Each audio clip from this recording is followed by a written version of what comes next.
भगवते वासुदेवाय।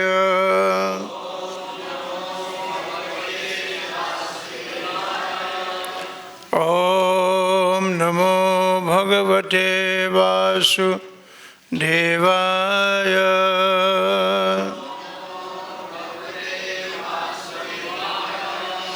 नारायणं नमस्कृत्यं नरं चैव नरोत्तमं देवीं सरस्वतीं व्यासं ततो जयमुदीरयेत्। नष्टप्रायेषु अभद्रेषु नित्यं भागवत सेवया भगवती उत्तम श्लोके भक्तिर्भवति नैष्ठिकी। श्रीमद्भागवतम 7वां स्कंध अध्याय 9 श्लोक संख्या 29।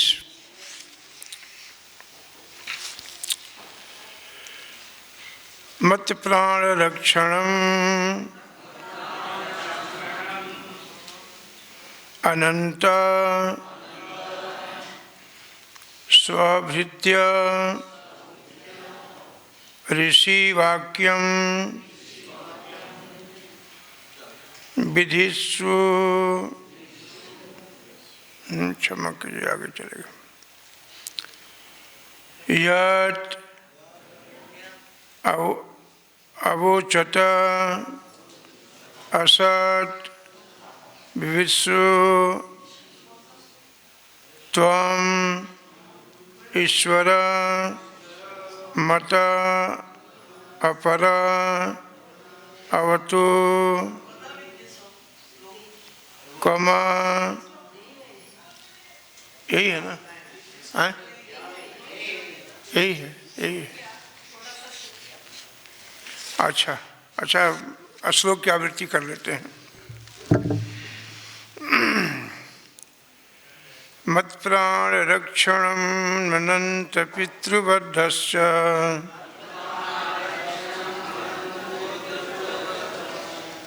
मत प्राण रक्षणम अनंत पितृबद्धस्य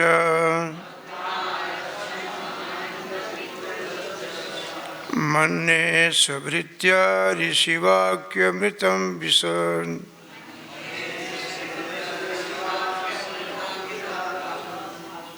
मन्ये स्वभृत्य ऋषिवाक्यमृतं विदास्तुम्।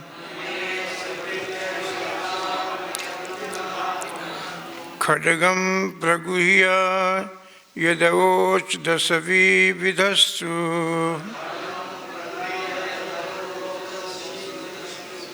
त्वामीश्वरो मदपरो वस्तु कं हरामि।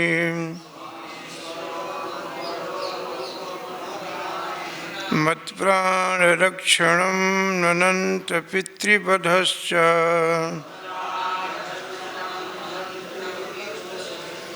मन्ये स्वभृत्य ऋषिवाक्यमृतं विधातुम्।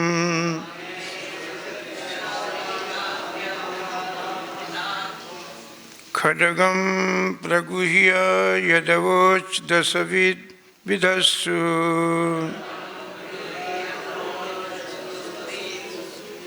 त्वामीश्वरो मदपरो अवन्तु कं हरामि।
माता जी लोग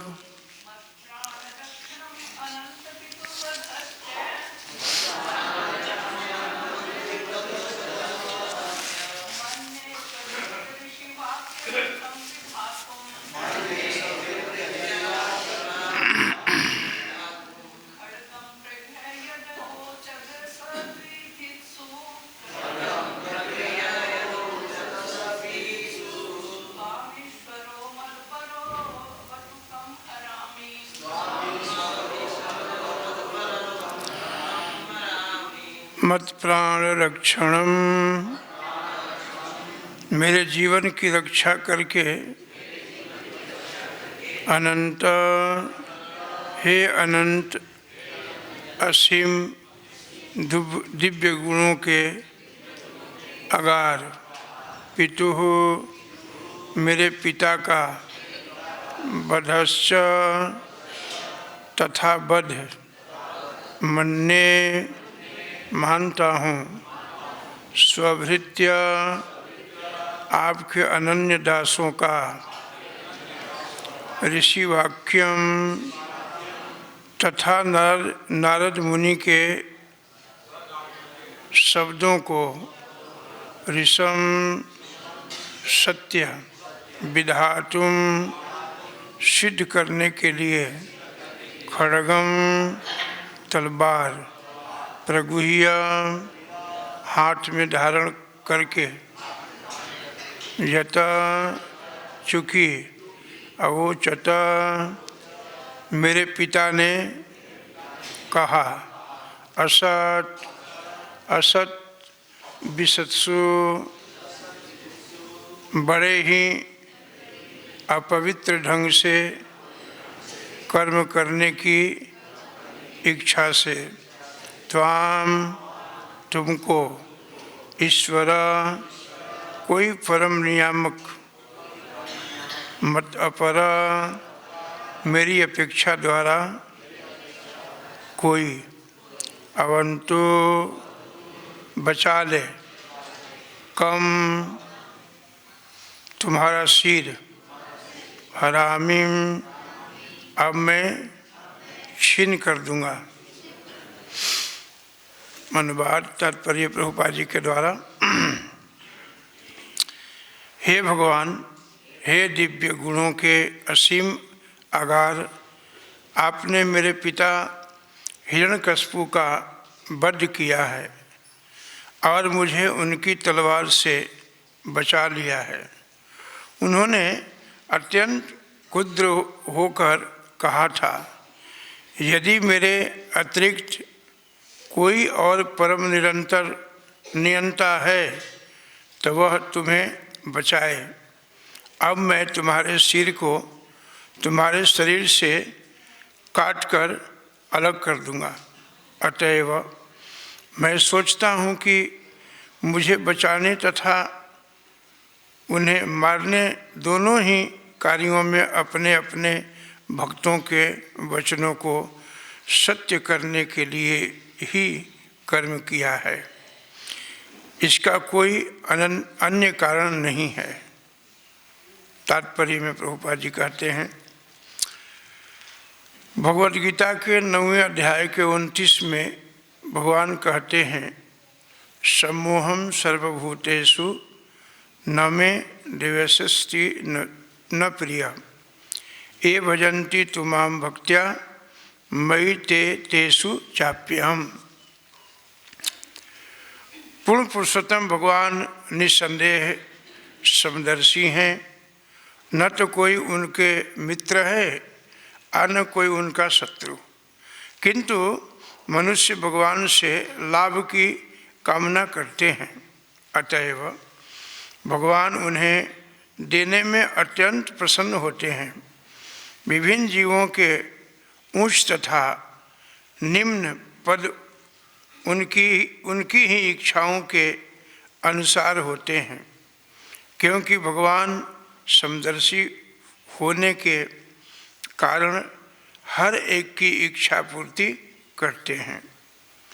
हिरण्यकशिपु का वध तथा प्रहलाद महाराज की रक्षा करना भी परम नियंता के कार्यकलापों के इसी नियम के अनुसार है। जब प्रहलाद जी की माता हिरण्यकशिपु की पत्नी कयाधु नारद मुनि के संरक्षण में थी तो उन्होंने अपने पुत्र की शत्रु से रक्षा के लिए प्रार्थना भी की थी और तब नारद मुनि ने आश्वासन दिया था कि प्रहलाद महाराज की शत्रु के हाथों से सदैव रक्षा होती रहेगी। अतः जब हिरण्यकशिपु प्रहलाद का वध करने जा रहा था तो भगवान ने भगवद गीता में दिए गए अपने वचनों की पूर्ति कौन्तेय प्रतिजानीहि न मे भक्त्या प्रणश्यति तथा नारद के वचनों को सत्य सिद्ध करने के लिए प्रहलाद महाराज को बचा लिया। भगवान का एक करनी से कई उद्देश्य की पूर्ति कर सकते हैं। इस तरह हिरण्यकशिपु का वध तथा प्रहलाद की रक्षा का कार्य भगवान के भक्त की मान्यता तथा भगवान की स्वामी भक्त को सिद्ध करने के लिए एक साथ किए गए भगवान के अपने भक्तों की इच्छाओं को पूरा करने के लिए कार्य करते हैं। अन्यथा उन्हें कुछ भी करने की आवश्यकता नहीं है। जैसा कि वैदिक भाषा में कहा गया है, न तस्य कार्य कारणम च विद्यते। भगवान को स्वयं कुछ नहीं करना पड़ता है, क्योंकि सब कुछ उनकी विभिन्न शक्तियों द्वारा किया जाता है। परास्य शक्ति विविधैव सूर्यते। भगवान की विविध शक्तियां हैं जिनके द्वारा सब कुछ संपन्न होता है। अतएव जब वे स्वयं कुछ करते हैं तो वे केवल अपने भक्तों को प्रसन्न करने के लिए होता है। भगवान भक्त वत्सल कहलाते हैं क्योंकि वे अपने निष्ठावान सेवक पर अत्यधिक कृपा करते हैं। बहुत सुंदर लिखे हैं प्रभुपाद जी। कंप्लीट लेक्चर है ये सब कथा। हे भगवान, दिव्य गुणों के असीम अगार अपने मेरे पिता हिरण्यकशिपु का वध किया है और मुझे उनकी तलवार से बचा लिया है।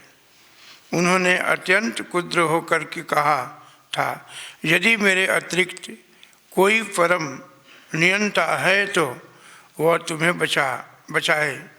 अब मैं तुम्हारे सिर को तुम्हारे शरीर से काट कर अलग कर दूंगा। अतएव मैं सोचता हूँ कि मुझे बचाने तथा उन्हें मारने दोनों ही कार्यों में अपने अपने भक्तों के वचनों को सत्य करने के लिए ही कर्म किया है। इसका कोई अन्य कारण नहीं है। ओम ज्ञानतिमिरान्धस्य ज्ञानाञ्जनशलाकया चक्षुर्मिलितं येन तस्मै श्रीगुरवे श्रीचैतन्यमनोभीष्टं स्थापितं येन भूतले स्वयं रूप कदा मह्यं ददाति स्वपदानि। हे कृष्ण करुणा सिंधु दीनबंधु जगतपते गोपेश गोपिका कांत राधा कांत तप्त कांचन गौरांगी राधे वृंदावनेश्वरी वृषभानुसुते देवी प्रणमामि हरि। वंशाकल्पतरुभ्यश्च कृपा सिन्धुभ्येव च पतितानां पावनेभ्यो वैष्णवेभ्यो नमो नमः। जय श्री कृष्ण चैतन्य प्रभु नित्यानंद श्री अद्वैत गदाधर शिवासदि हरे कृष्णा कृष्ण कृष्ण हरे हरे राम राम राम। जय श्री कृष्ण। मैं आशा करता हूँ कि आप सभी स्वस्थ होंगे। स्वस्थ का मतलब शरीर से नहीं, मन से। शरीर तो देखो आने जाने वाला है, ये तो यौवन है, बाल अवस्था है, बुढ़ापा है, सर्दी है, गर्मी है। मन को स्वस्थ रखना है। स्वस्थ से मतलब स्वरूप में रहना है। जीव का स्वरूप क्या है? भगवान के हम सेवक हैं, नित्य सेवक हैं। 1-2 घंटा के लिए नहीं, या मंदिर में आते हैं तभी नहीं, घर में अपने अपने होते हैं तभी भी हम अपने स्वरूप में स्थित रहें। यहाँ पर प्रहलाद जी कहते हैं कि हे प्रभु, आपने अपने भृत्य का मतलब होता है दास, अपने दास को रक्षा करने के लिए आपने मेरी रक्षा किया, मेरे पिता का वध किया, क्योंकि आप अपने भक्तों के शब्दों को सत्य करने वाले हैं। सत्यम विधातु निजभृत भाषिता। भगवान के प्रिय भक्त, जो उनके प्रिय जन हैं, जो उनके अनन्य सेवक हैं भगवान के, उनके बातों को भगवान सत्य करते हैं। प्रहलाद जी के जीवन में कौन सी भक्ति थी? क्या करते थे प्रहलाद जी? असुर कुल में थे, कोई मंदिर तो बना नहीं सकते थे, वहाँ भगवान की स्थापना भी नहीं कर सकते थे। वे बहुत अनेक प्रकार के लोग विरोधी थे वहाँ भक्ति मार्ग में। पिता ही बहुत विरोध करते थे। कौन सी भक्ति किया? तीसरा भक्ति किया था। 9 भक्ति में तीसरा भक्ति किया था, श्रवणम कीर्तनम विष्णु स्मरणम। बैठ बैठ करके केवल भगवान विष्णु का चिंतन किया, स्मरण किया, केवल प्रभु को याद किया उन्होंने। ये भक्ति थी। माला भी नहीं जप सकते थे ऐसे जैसे हम लोगों को सुविधा मिला है। तिलक नहीं लगा सकते थे, वो कोई सुविधा नहीं था वहाँ। लेकिन बैठ करके भगवान का केवल चिंतन किया, स्मरणम। श्रवण किया था परीक्षित महाराज ने, भगवान के दिव्य कथाओं को ठीक से अपने कर्णपुट में डाल करके हृदय में बैठा लिया था। इसीलिए मृत्यु आने के बाद भी, मृत्यु के समाचार सुनने के बाद भी परीक्षित महाराज भयभीत नहीं हुए, घबराए नहीं।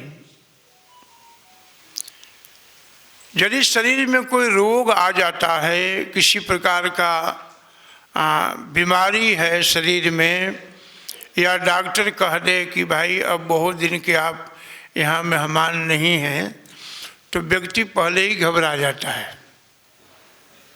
इसका कारण ये है कि उसके जीवन में उसकी भक्ति बहुत कम है, कच्चा है, घबरा जाता है व्यक्ति। लेकिन प्रहलाद जी को बार बार ये बताया गया कि तुमको मार देंगे, ये कर देंगे, तुम ये सब नहीं कर सकते हो।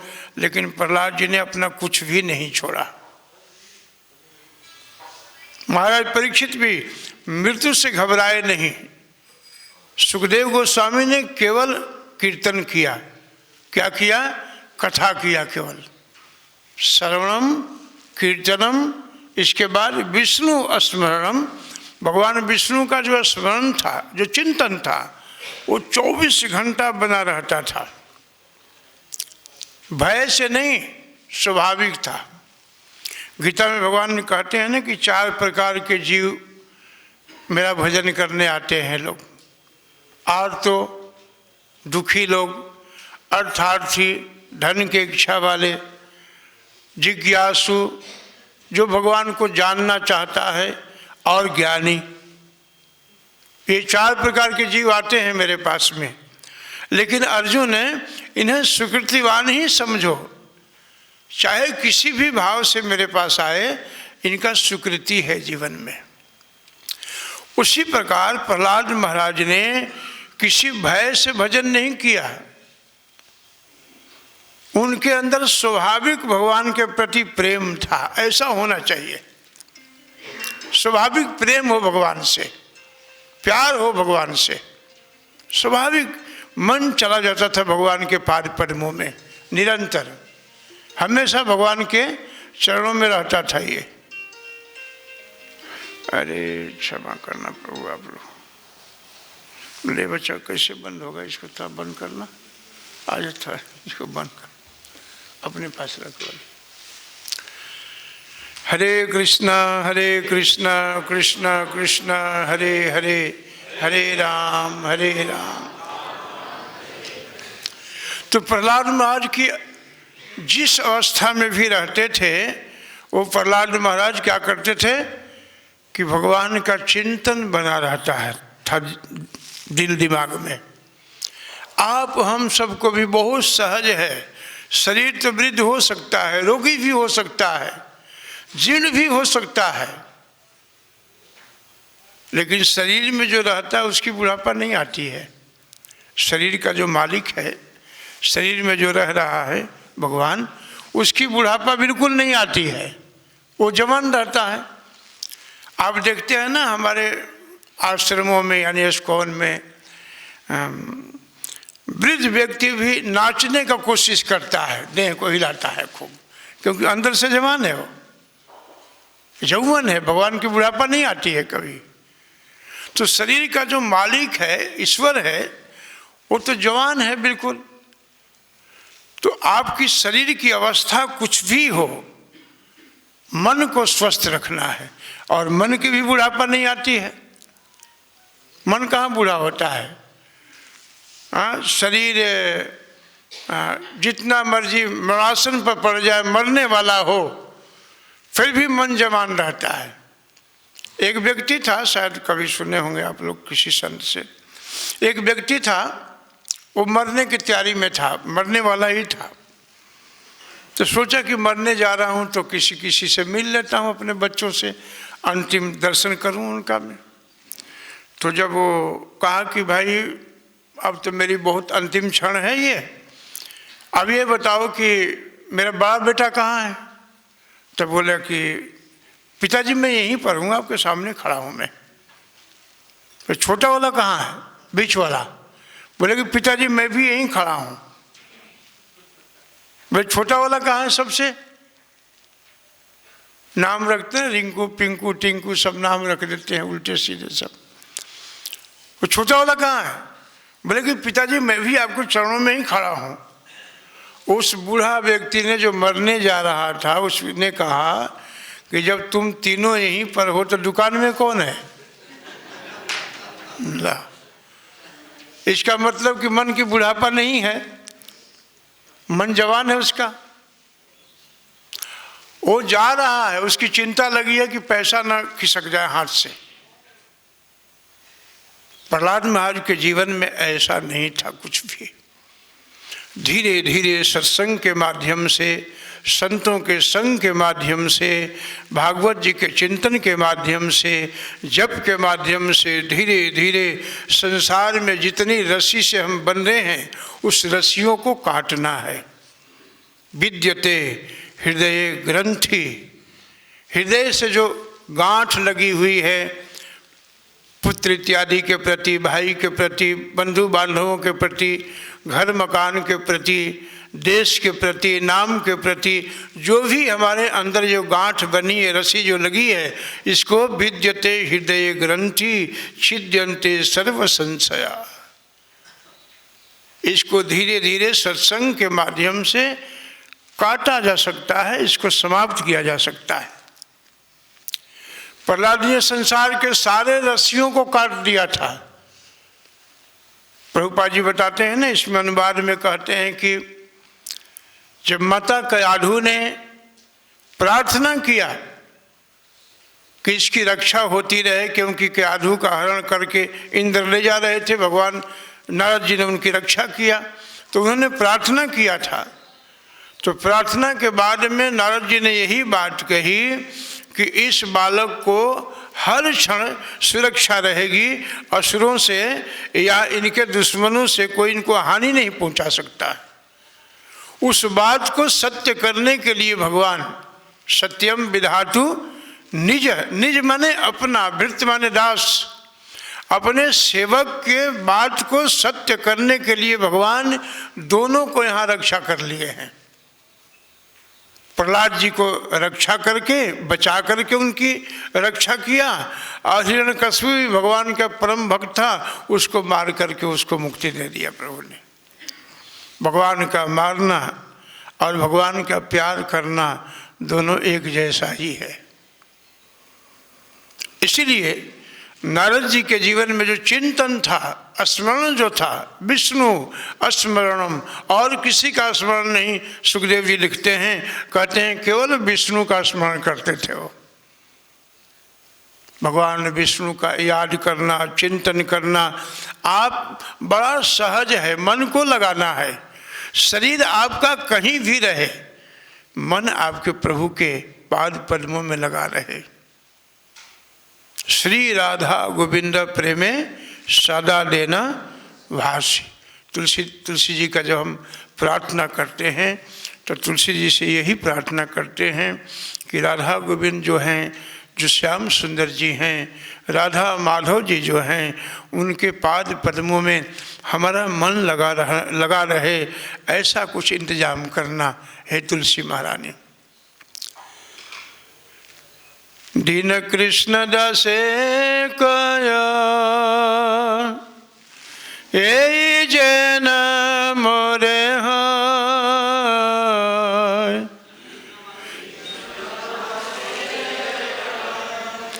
ए जन मोरे हाय, श्री राधा गोविंद प्रेमे सदा लेना वासी।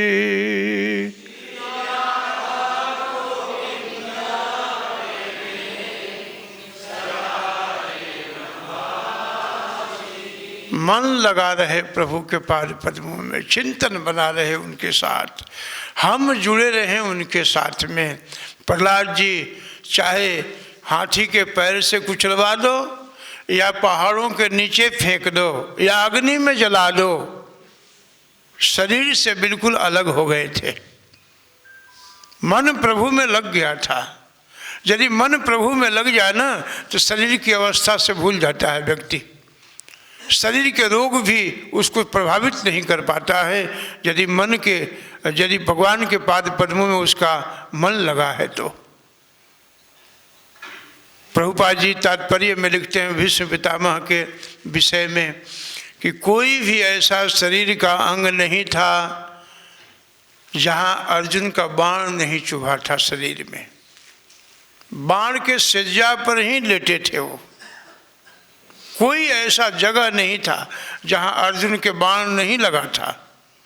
प्रभुपाद जी कहते हैं कि बाहर से लगता था देखने में कि बड़ा इनको पीड़ा होता होगा, बड़े अस्वस्थ हैं, बड़े दर्द होता होगा, लेकिन नहीं, उनको कोई दर्द नहीं था, कोई पीड़ा नहीं था, वो स्वस्थ थे क्योंकि भगवान के साथ बैठे थे। कोई पीड़ा नहीं था। यदि हम भी भगवान के साथ ठीक से जोड़ लें, अपने को ठीक से जोड़ें, अनन्य चिंतयन्तो माम ये जनाः पर्युपासते। अनन्य भाव से यदि उनका चिंतन करें, स्मरण करें, उनको याद करते रहें। अनन्य का मतलब न अन्य, और कोई भी नहीं, और कोई उनके अलावा हमारे जीवन में कोई नहीं हो, उसको अनन्य कहते हैं। यहाँ तो अन्य सभी लोग हैं, बाकी वो नहीं हैं।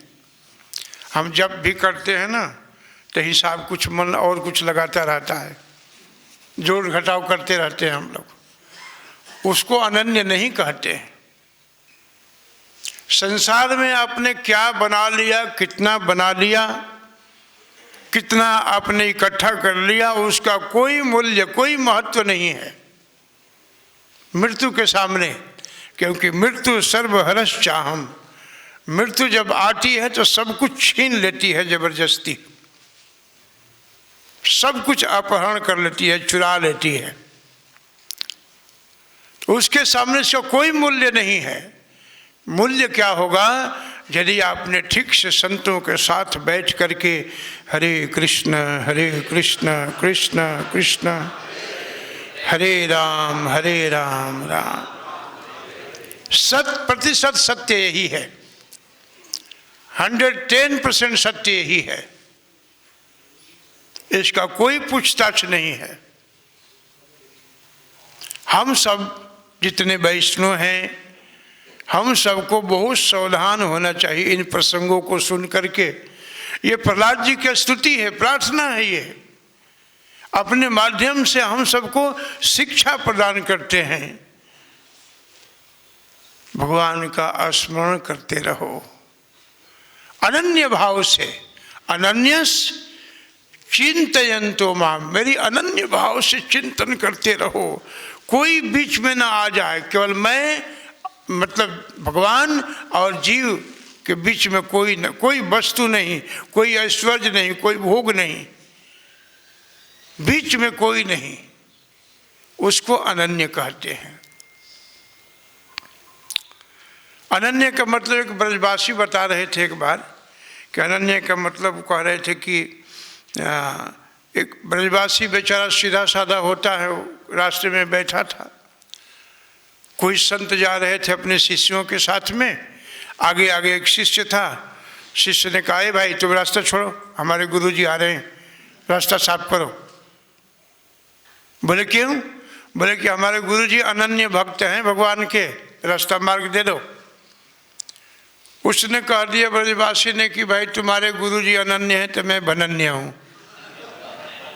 अब अनन्य का मतलब तो गीता में लिखा हुआ है, अब अनन्य माने क्या होता है? अब वो शिष्य चकरा गया। शिष्य ने पूछा कि भाई महाराज अनन्य माने क्या होता है? तो बोले कि तुम बताओ कि अनन्य माने क्या होता है? तो बोला कि अनन्य के मतलब कि भगवान के अलावा कोई देवी देवता, शिव ब्रह्मा और कोई देवी देवता दिमाग में ना आए, जीवन में ना हो, उसको अनन्य कहते हैं। अब तुम बताओ कि अनन्य माने क्या कहते हैं? बोले कि अनन्य का मतलब ये होता है कि कन्हैया के अलावा, कृष्ण के अतिरिक्त किसी देवता देवी के नाम भी ना जानता, उसको अनन्य कहते हैं। बताओ, ये अनन्य। और तो नाम भी जो तुम जानते हो ना कि इतने देवी देवता हैं, हमें तो किसी को नाम भी याद नहीं है, केवल कन्हैया का नाम याद है मुझे। तो अनन्य भाव से जो चिंतन करता है, अनन्य चिंतयन्तो माम ये जना पर्युपासते, और जो मेरी पूजा करता है, अर्चना करता है, ये जना पर्युपासते तेषाम नित्याभियुक्तानाम। तेषाम नित्य माने 24 आवर्स। ऐसे नहीं कि अब ये टाइम हो गया, वो टाइम हो गया, अभी जब बाद में कर लेंगे या पढ़, नहीं। हाँ, नित्य, प्रतिदिन, प्रति क्षण जो मेरी पूजा में लगा। पूजा का मतलब केवल थाल सजा के ही नहीं, षोडश उपचारों से, वो भी एक बहुत बढ़िया पूजा है। ये पूजा का मतलब जप करना भी पूजा है, भागवत पढ़ना भी पूजा है, भगवान को भोग तैयार करना ठीक से ईमानदारी पूर्वक, वो भी एक पूजा है। मंदिर में आना एक पूजा है। तो जो मेरी पूजा करता है 24 घंटा, ऐसे भक्त को जानते हो अर्जुन मैं क्या करता हूँ? योग क्षेमा वहाम्यहम्। जो वस्तु उसके पास नहीं है, जिस वस्तु का अभाव है, उस वस्तु को मैं दे देता हूँ। और देने के बाद जानते हो, लाठी लेकर के मैं खा रहता हूँ, उसका कोई बिगाड़ न दे, खराब न कर दे। योग क्षेमा, क्षेम माने रक्षा करता हूँ, उसका ध्यान रखता हूँ उसका। तो ऐसा फ्री में नौकर कहाँ मिलेगा आपको बताओ? उसके पहले तो आपको ये सब काम करना है, बाकी वो सब काम करेंगे। और ये 100% सत्य है, इसमें भगवान ने कोई बनावटी बात नहीं कही है। गीता तो उनके मुखारबिंद से निकला हुआ है, गीता तो उन्होंने बोला है। भगवान कभी झूठ नहीं बोलते हैं। भगवान वीर्यवान है, शक्तिवान है, उनके जैसा शक्ति कोई रखता नहीं है। श्लोक में कहते हैं ना कि अपने भृत्य के दास, अपने दास के बात को सत्य करने के लिए, आपने मेरी रक्षा करने के लिए आप मेरे पिताजी को सर को शरीर से अलग कर दिया। आज देखिए, आज भी यदि भक्त लोग यदि ऊंचाई पर चढ़ जाते हैं, चले जाते हैं, तो आप देखो उनका मन कितना खुश रहता है, कितना प्रसन्न रहते हैं वो सब भक्त लोग। आप संसार में वृद्ध व्यक्ति को देखो और हमारे इस्कॉन के जो बूढ़े लोग हैं उनको देखो, बड़ा भारी अंतर है। उनको देखने से ही लगता है कि इस्कॉन का कोई बूढ़ा आदमी जा रहा है, बाबा जा रहा है, वो कोई चिंता नहीं, रास्ते में जा रहा है वो। और बाहर के जो लोग वृद्ध हो गए हैं, शरीर पर जिनका वृद्धावस्था आक्रमण कर लिया है, उस व्यक्ति को देखो चिंता से उसका चेहरा खराब हो गया है। पीछे से नाती पोता भी उसके चादर चाबी खींच रहे हैं, लाके दो इधर। यदि हम अपने मात्रा को, अपनी अवस्था को ठीक से जोड़ लें भगवान के साथ में,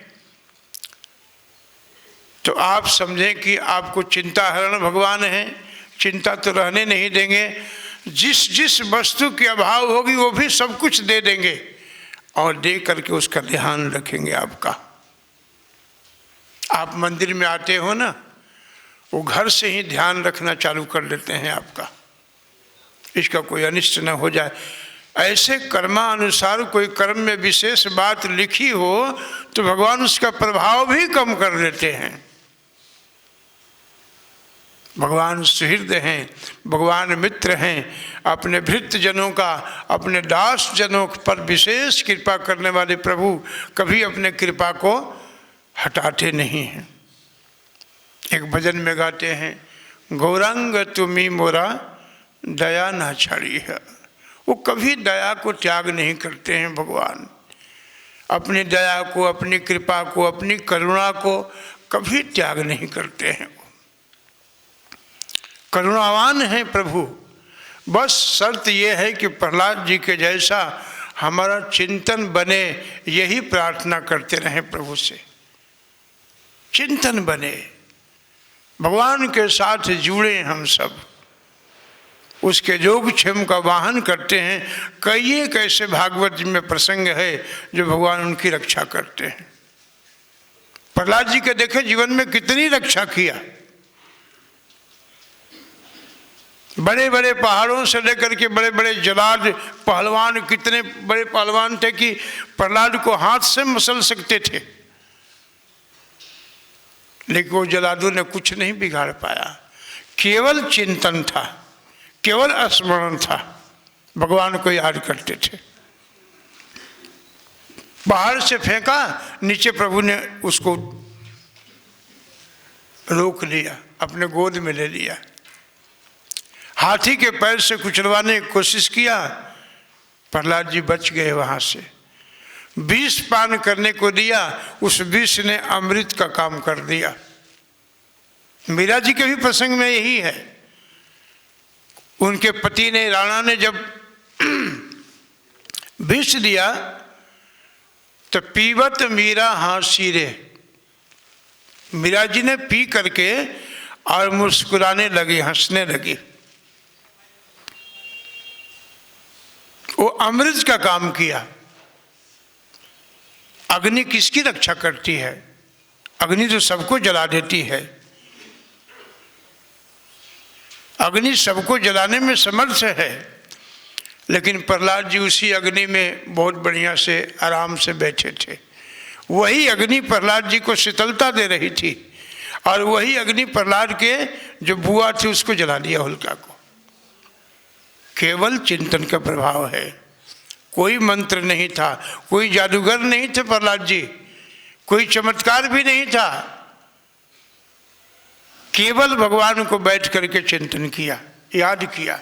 आप हम सब भी घर में सब्जी काटते समय, झाड़ू लगाते समय, बर्तन धोते समय, भगवान को भोग बनाते समय, हर क्षण हर समय भगवान का कोई ना कोई लीला को लेकर के चिंतन करते रहो।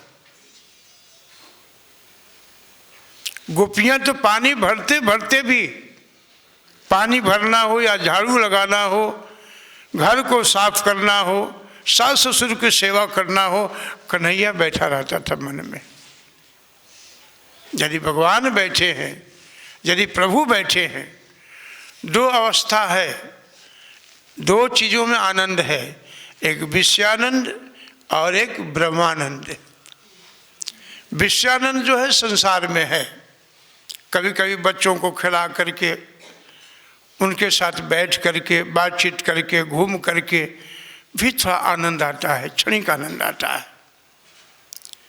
लेकिन जिनकी अवस्था ब्रह्मानंद में है, प्रभु में है, मतिर क्षतिर एक क्षति वासुदेवे, जिनका मति भगवान के पाद पद्मों में जुड़ गया है, लग गया है, वो निरंतर आनंदमय रहता है।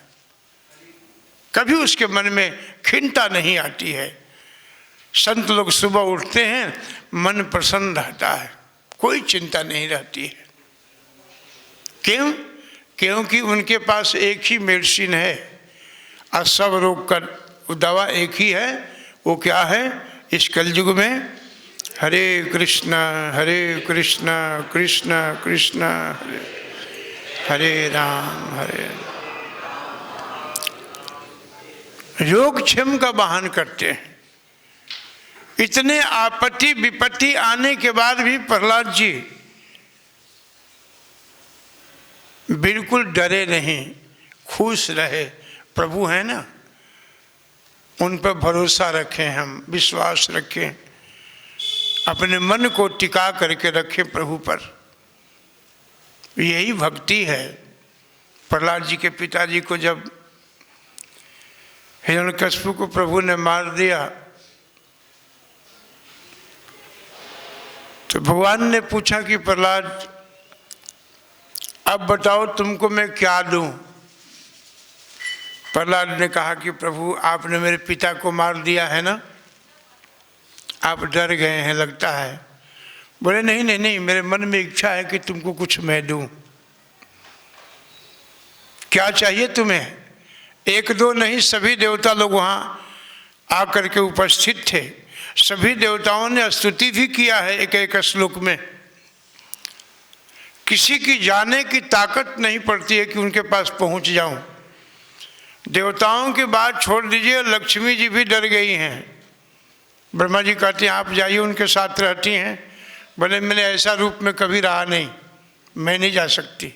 भगवान के अनंत रूप है, अनंत लीलाएं हैं प्रभु की। लक्ष्मी जी भी जाने में असमर्थ हैं, डर रही हैं।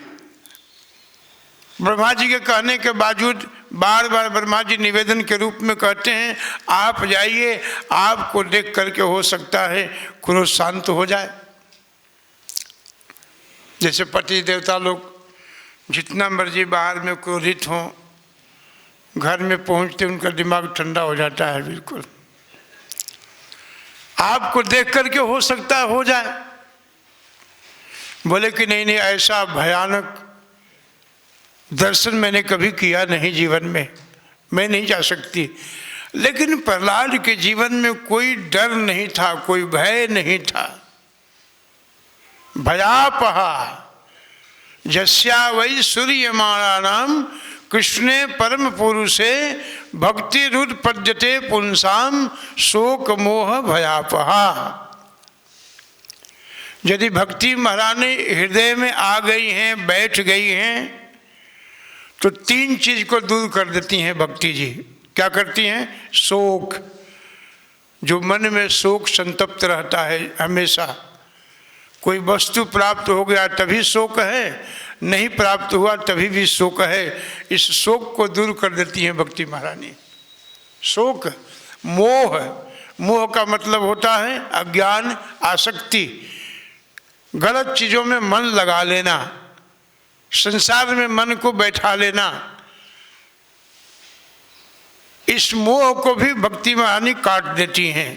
शोक मोह भया, भय बहुत है, लोगों से भय है, घर में भय है, बुढ़ापा से भय है, जन्म से भय है,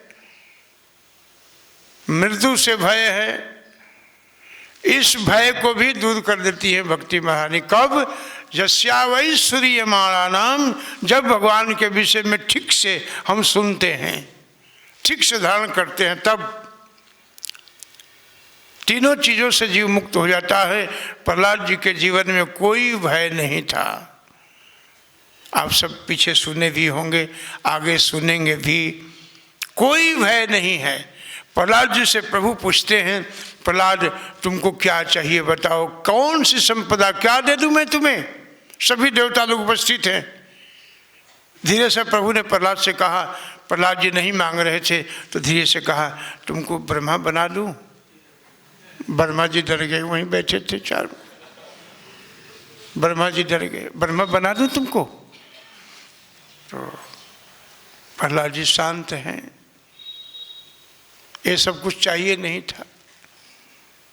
ब्रह्मा जी डर करके एक दूसरे पर देखने लगे, इनका क्या भरोसा, कब किसको ब्रह्मा बना ले, कब हटा दें हमें। वो तो भगवान है ना, वो तो मशक कर ही बिरंच समा, वो तो ब्रह्मा जी को हटा करके मस्कीटों से यानी मच्छर से भी सृष्टि करा सकता है। वो इतने समर्थ हैं प्रभु।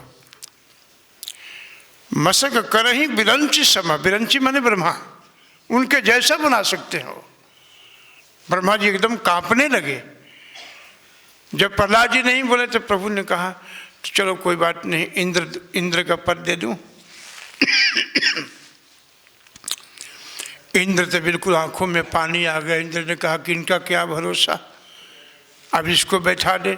हमारी सिंहासन तो ऐसी हिल जाती है, आपने सुना है ना। उसने ऐसी तपस्या किया, ऐसी तपस्या किया, ऐसी तपस्या किया कि इंद्र का सिंहासन हिल गया।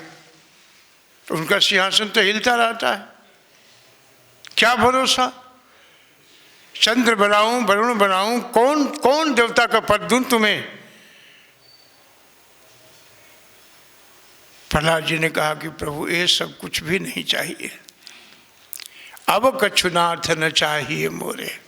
अरे वो पानी पर नौका चलाने वाला केवट भी प्रभु देना चाहते थे, तो केवट ने भी मना कर दिया, अब कछुनाथ न चाहिए मोरे, अब कुछ नहीं चाहिए आपसे।